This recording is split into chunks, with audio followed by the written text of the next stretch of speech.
Hello everyone, नमस्कार। स्वागत है आप सभी का अक्षवाट के यूट्यूब चैनल पर। आज की वीडियो में हम सुनेंगे सीबीएसई क्लास 12 अंतरा किताब का जो हमारा काव्य वाला खंड चल रहा है उसको, यानी कि जो कविता वाला सेक्शन है उसको हम कर रहे हैं, जिसमें हमने पिछली वाली वीडियो में भरत राम का प्रेम समझ लिया है। आज की वीडियो में हम पद को देखेंगे जिनको तुलसीदास जी ने लिखा है। दोनों ही जो ये पार्ट है, भरत राम का प्रेम और पद, दोनों को ही कवि तुलसीदास जी ने लिखा है। और इससे पिछले वाली वीडियो में हमने साप्रसंग व्याख्या और समरी देखी थी भरत राम का प्रेम की। आज की वीडियो में हम समरी देखेंगे सबसे पहले, और उसके बाद में पद को किस तरीके से साप्रसंग व्याख्या करी जाती है उसको भी समझेंगे कि व्याख्या करने के लिए अगर आ जाए पेपर में तो कैसे वो करके आनी है। तो उन सारी चीज़ों को भी समझेंगे आज की वीडियो में। तो बिना टाइम वेस्ट करे स्टार्ट करते हैं वीडियो को।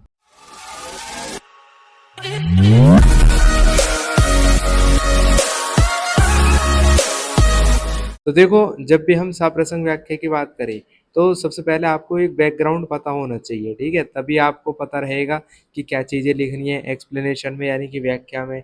तो देखो, तुलसीदास के जो पद है उसको आप समझो। जैसे मैंने पिछली वीडियो में बताया था कि इसमें जो माता कौशल्या है, जब श्री राम वन के लिए चले जाते हैं तो माता कौशल्या के प्यार को दिखाया है और उनके दुख को दिखाया है इस वाले सेक्शन में।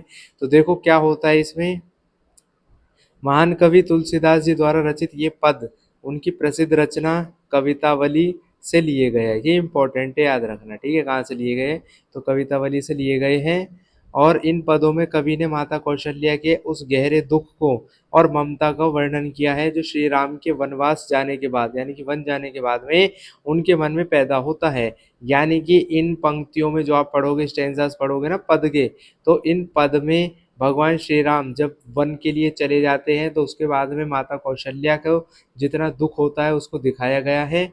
आगे बताया है कि जहाँ भरत राम का प्रेम अवधि भाषा में था, वहाँ ये पद ब्रज भाषा में है, ठीक है? देखो कितनी अच्छी बात है, ये आपको ध्यान रखना है कि जो पद थे, जो भरत राम का प्रेम है वो तो अवधि भाषा में था, लेकिन ये पद है ये ब्रज भाषा में लिखे गए हैं। ये इंपॉर्टेंट होता है क्योंकि विशेष में जब आप साप्रसंग व्याख्या करोगे तो भाषा लिख कर आनी होती है। अब आ जाओ इसके मुख्य मुख्य पॉइंट्स पर, जिससे आपको समझने में आसानी मिलेगी।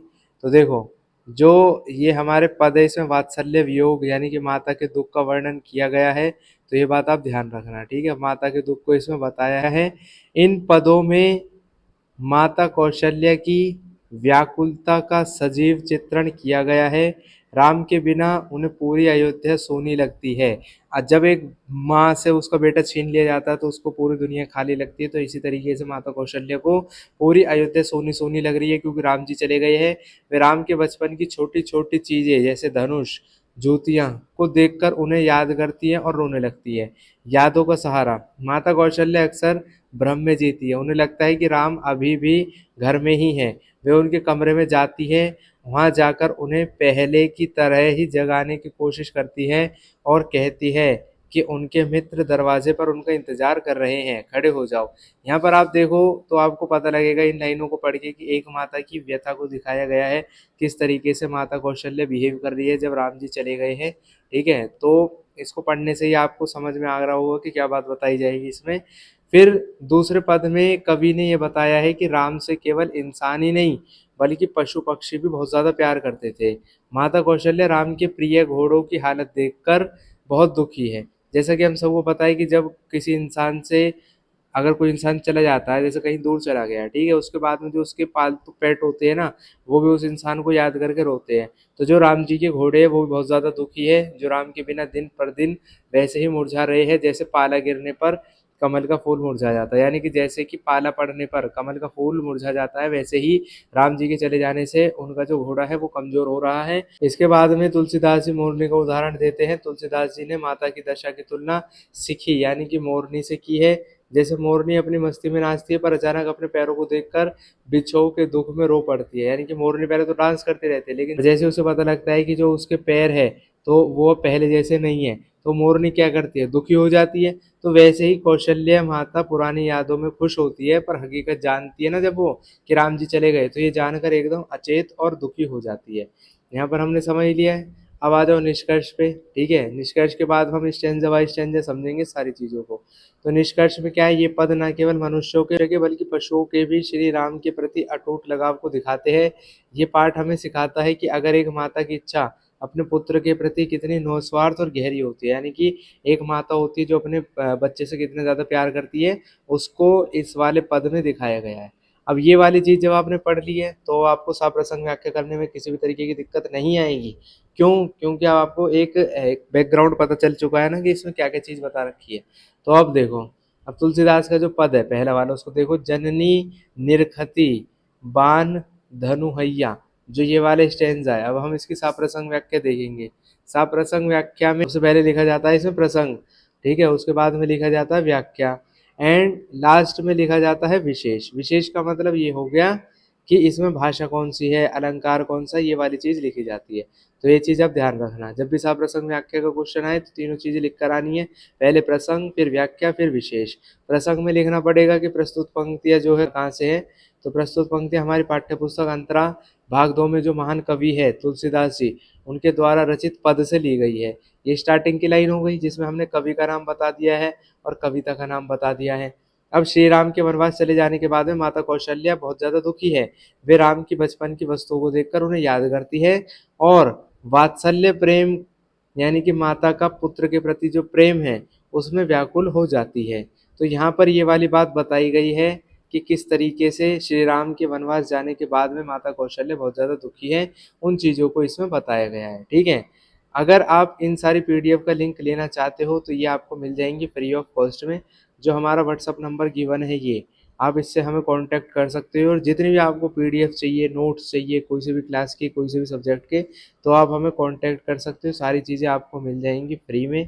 ठीक है, किसी भी चीज़ का आपको कोई भी पैसे देने की ज़रूरत नहीं है। अब इसकी जब प्रसंग हमने लिख लिया है तो अब हम इसकी व्याख्या लिखेंगे। व्याख्या में आपको सारी चीज़ें एक्सप्लेन करनी है लाइन बाय लाइन। माता कौशल्या श्री राम के बचपन के छोटे छोटे धनुष और बाणों को दिख रही है। वे श्री राम की सुंदर छोटी जूतियाँ जो होती है, ठीक है, पनहैया जूतियाँ जो पैर में पहनी जाती हैं, उनको बार बार अपने हृदय और आंखों से लगाती है। यह उनके गहरे दुख और यादों को दर्शाता है। यानी कि जब उनको भगवान की याद आती है ना तो वो क्या करती है, वो उनके बचपन की चीज़ों को देखने लग जाती है। ठीक है, और वो सोचती है कि भी भगवान श्री राम उनके पास ही है। कभी वे पुराने दिनों की तरह कल्पना करती है कि वे राम को जगाने जा रही है। वे बड़े प्यार से कहती है कि हे बेटा उठो, तुम्हारी माता तुम्हारे मुख पर बलिहारी जाती है। यानी कि तुम्हारी माता तुम्हारे शब्द सुनना चाहती है। देखो, तुम्हारे छोटे भाई और मित्र सब दरवाजे पर तुम्हारा इंतजार कर रहे हैं। ऐसी बात माता कौशल्या कहती है भगवान श्री राम के कमरे में जाकर। लेकिन हमें पता भगवान श्री राम अब चले गए हैं वनवास में, तो अब तो ये माता वैसे ही जा रही है, पर लेकिन माता अपने मन को बहलाने के लिए ऐसी बात करती है। कभी वो कहती है कि बेटा बहुत देर हो गई है, अब राजा दशरथ के पास जाओ। वे भाइयों को साथ लेकर अपनी मनपसंद चीज़ें खाने के लिए कहती हैं और कहती है कि तुम्हारी माता तुम पर निछावर है। यानी कि इसमें माँ और बेटे के प्रेम को बहुत ही अच्छे तरीके से दिखाया जा रहा है। ठीक है, उसके बाद में आपको लिखना है, लेकिन जैसे ही माता कौशल्या को यह याद आता है कि राम तो वन चले गए, वे एकदम सुन्न हो जाती है। सुन्न का मतलब वो एकदम सन्नाटा हो जाता है उनके दिलो दिमाग पर।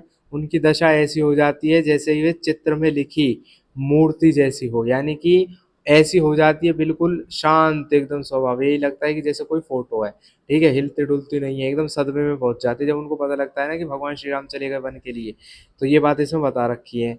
अब तुलसीदास जी कहते हैं कि वह समय माता कौशल्या के लिए अकथनीय है। यानी कि अकथनीय मतलब होता है जिसको वर्ड्स में रिप्रेजेंट नहीं किया जा सके, जिसे शब्दों में ना कहा जा सके। ठीक है, माता का आपके प्रति वह प्रेम मोरनी की तरह है। मोरनी का मतलब क्या है, जैसे कि आपको बताया कि मोरनी अपनी मस्ती में नाचती रहती है। ठीक है, लेकिन जब उसको अपने पैरों के बारे में पता चलता है ना, जब वो अपने पैरों की ओर देखती है तो अपनी कुरूपता या बिछोह को याद कर रो पड़ती है। ठीक है, क्योंकि उसको याद आता है कि उसके पैर जो है वो पहले बहुत सुंदर थे, लेकिन अब उसके पैर बहुत ज़्यादा खराब हो गए हैं। ठीक उसी तरह कौशल्या माता भी भगवान श्री राम की याद में कभी खुश होती है तो कभी हकीकत जानकर एकदम अचेत और दुखी हो जाती है। ठीक है, तो तुलसीदास जी ये बात कह रहे हैं भगवान श्री राम से कि भगवान आपके याद में माता कौशल्या एक मोरनी की तरह है, कि जैसे पहले तो वो चुप रहती है, नाचती रहती है और आपको बुलाती रहती है, लेकिन जैसे उन्हें याद आता है कि भगवान श्री राम चले गए तो वो उस मोरनी की तरह हालत हो जाती है। जैसे मोरनी अपने पैरों को देखकर एकदम शांत हो जाती है, रोने लगती है, वैसे माता कौशल्या इस बात को जानकर रोने लगती है कि भगवान श्री राम अब चले गए हैं जंगल की तरफ। अब आ जाओ विशेष में। जब भी आप विशेष लिखोगे तो एक चीज़ याद रखना कि विशेष में सबसे पहले भाषा लिखी जाएगी, फिर अलंकार और एक मुख्य बिंदु। तो भाषा में तो आप लिख देना कि कौन सी भाषा का इस्तेमाल है। जैसे मैंने आपको अभी बताया है कि इस पद में ब्रज भाषा का प्रयोग किया गया है। अलंकार की अगर मैं बात करूँ तो जो स्टेंजा में अलंकार दे रखे हैं आपके, ठीक है, जहाँ कहीं भी आपको सा सी से दिखाई दे तो समझ जाना वहाँ पर उपमा अलंकार है। तो यहाँ पर देखो कहीं पर आपको सा सी से लिखा हुआ दिखाई दे रहा होगा। देखो ये दे रखा है ना कि लागत प्रीति सिखी सी। तो जहाँ कहीं पर भी सा सी से लिखा होता है यानी कि तुलना करी जाती है तो वहां पर उपमा अलंकार होता है। तो आप लिख देना कि लागत प्रीति सिखी सी या ये चित्र लिखी सी, इन दोनों में उपमा अलंकार है। अब आ जाओ नीचे, तो यहाँ पर हमने अलंकार लिखा है कि लागत प्रीति सिखी सी। ये थोड़ा सा ऊपर लिख गया इसके, इसको मिटा देते हैं। देखो ये लिखा है, लागत प्रीति सिखी सी और चित्र लिखी सी में उपमा अलंकार है, ठीक है। यानी कि माता के प्रेम और दशा की तुलना मोरनी और चित्र से की गई है। बार बार में पुनरुक्ति प्रकाश अलंकार है। लास्ट में विशेष में आप एक मुख्य बिंदु लिख देना। मुख्य बिंदु का मतलब ये है कि व्याख्या में से कोई सी एक लाइन उठा के नीचे लिख देना। जैसे हमने ऊपर यहाँ पर विशेष प्रसंग में लिखी थी ना, ये एक लाइन है, ऐसी एक लाइन उठा के व्याख्या में से नीचे विशेष में लिख देना। जैसे हमने यहाँ पर लिख दिया है कि यहाँ माता की ममता का मनोवैज्ञानिक चित्रण है, जहाँ वे वर्तमान की कड़वाहट को भूलकर जो अतीत की याद है उसमें सुख को खोजती है। कुछ भी लिख देना, ठीक है, ये कि अपने प्रेजेंट को भूलकर पास्ट की जो सुनहरी यादें हैं उसमें जाकर खो जाती हैं, उसमें सुख ढूंढती है। तो इस तरीके से आप एक लास्ट लाइन लिख देना मुख्य बिंदु की। विशेष में 3 चीजें लिखी जाती है, भाषा, अलंकार और मुख्य बिंदु। और इस तरीके से साप्रसंग व्याख्या करी जाती है। सबसे पहले प्रसंग, फिर व्याख्या, फिर विशेष। अब आ जाओ नेक्स्ट वाले स्टेंजा पे कि राघव एक बार फिर ही आवो। जो ये वाला स्टेंजा है इसमें माता कौशल्य घोड़ों के बारे में बताती है, ठीक है, क्या चीजें बता रखी है उसको अब हम समझ लेते हैं। आप इसको रीड भी कर सकते हो, पीडीएफ का लिंक आपको मिल जाएगा डिस्क्रिप्शन में। अब इसकी जब साफ प्रसंग व्याख्या करोगे तो प्रसंग में यही बात लिख देना कि प्रस्तुत पंक्तियां हमारी पाठ्य पुस्तक अंतरा भाग 2 में जो कवि है तुलसीदास जी, उनके द्वारा रचित पद से ली गई है। इस पद में माता कौशल्या घोड़ों के बहाने श्री राम को वापस बुलाने का प्रयास कर रही है। अगर इतनी लाइन भी आप लिख दोगे तब भी आपका आंसर करेक्ट माना जाएगा, ठीक है। मैं इसको करेक्ट आपको बता ही देता हूँ। अगर आप सिर्फ यहाँ तक भी लिख दोगे ना, कर रही है, तब भी आपका आंसर करेक्ट माना जाएगा। तो प्रसंग में कोई सी एक लाइन उठा के लिख देना कि इन पंक्तियों में क्या क्या चीज बताई जा रही है, ठीक है। अब आ जाओ व्याख्या पे। व्याख्या आपको कंप्लीट करनी पड़ेगी, पूरी एक्सप्लेनेशन करनी पड़ेगी लाइन बाय लाइन।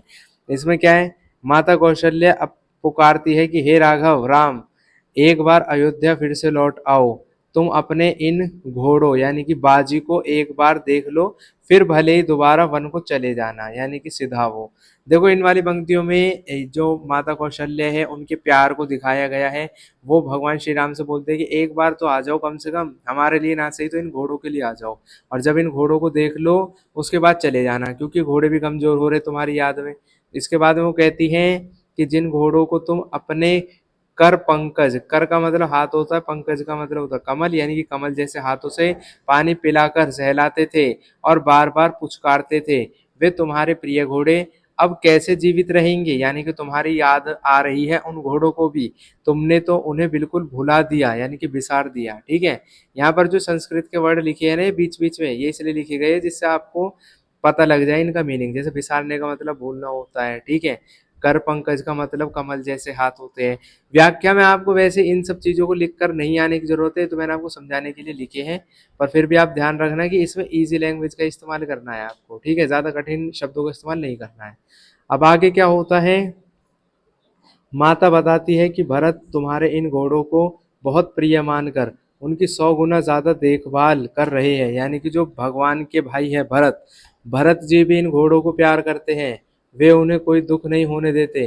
भरत की इतनी सेवा के बाद भी तुम्हारे बिना ये घोड़े दिन प्रतिदिन वैसे ही मुरझा रहे हैं जैसे पाला, यानी कि जो ओस पड़ती है, ओस पड़ने से कमल का फूल मुरझा जाता है। ये बात माता कौशल्य कह रही है कि वैसे तो भरत भी उन घोड़ों का ध्यान रखते हैं, लेकिन उन घोड़ों की कंडीशन फिर भी इस तरीके से हो रही है जैसे कमल का फूल मुरझा जाता है ना ओस के पड़ने से, वैसे वो घोड़े भी मुरझा रहे हैं।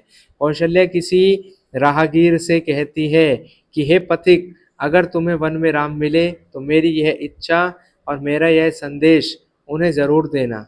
यानी कि उनसे कह देना कि तुम्हारे घोड़े तुम्हें बुला रहे हैं, ठीक है, माता कौशल्या ऐसी बात एक पथिक से कह रही है कि हे पथिक, अगर तुम्हें भगवान श्री राम मिले तो उनसे मेरा ये संदेश दे देना, ठीक है, कि मुझे इन घोड़ों की चिंता हो रही है और ये घोड़े तुम्हारे दुख में बहुत ज़्यादा परेशान है। मुझे बाकी सब की चिंता तो है ही, लेकिन इन बेजुबान घोड़ों की चिंता सबसे ज़्यादा है, ठीक है। तो ये बात माता कौशल्या कह रही है, ठीक है। तो इसमें कहीं न कहीं माता का बेटे के प्रति जो प्यार है उसको दिखाया गया है, साथ ही साथ में माता के दुःख को भी इसमें दिखाया गया है। जब आप इसका विशेष लिखोगे तो याद रखना विशेष में भाषा लिखी जाएगी, अलंकार और मुख्य बिंदु। इस तरीके से अगर आप एक्सप्लेन करोगे ना तो बेशक से अपने टीचर से पूछ भी लेना, तो ये तरीके की जो साप्रसंग व्याख्या होती है ना वो सबसे करेक्ट मानी जाती है। आप अगर इस तरीके से साप्रसंग व्याख्या करोगे, मैं फुल गारंटी दे रहा हूँ कि आपको बहुत अच्छे नंबर आएँगे, और बोर्ड के आपके एग्ज़ामिनेशन है ही वैसे अब की बार में, तो आप इस तरीके से एक्सप्लेन करके आओगे चीज़ों को तो अच्छे से आपके नंबर आ जाएँगे, ठीक है। भाषा की अगर इसमें बात करी जाए तो आप लिख देना कि इस पद में ब्रज भाषा का प्रयोग किया गया है। अलंकार बार-बार में और दिन ही दिन में पुनरुक्ति प्रकाश अलंकार है। साथ ही साथ में मुख्य बिंदु की अगर कोई भी बात हो जाए तो सिर्फ़ ये चीज़ याद रखना कि व्याख्या में से कोई सी एक लाइन उठा के यहाँ लिख देना, या प्रसंग की कोई लाइन है उसको बदल के यहाँ लिख देना। जैसे प्रसंग में है ना कि इस पद में माता कौशल्य घोड़ों के बहाने राम को वापस बुलाने का प्रयास कर रही है, तो यही लिख देना कि इसमें माँ का बच्चे के प्रति जो प्रेम है उसको दिखाया गया है, ठीक है। जो इस तरीके की लैंग्वेज होती है ना, ईज़ी लैंग्वेज, वो लिखवाने का फ़ायदा ये रहता है कि आपको एक तो रटना नहीं पड़ेगा, साथ ही साथ में कम मेहनत में आपको याद रह जाएगी चीज़ें। माता कौशल्य यहाँ बहुत चतुर माँ की तरह व्यवहार कर रही है।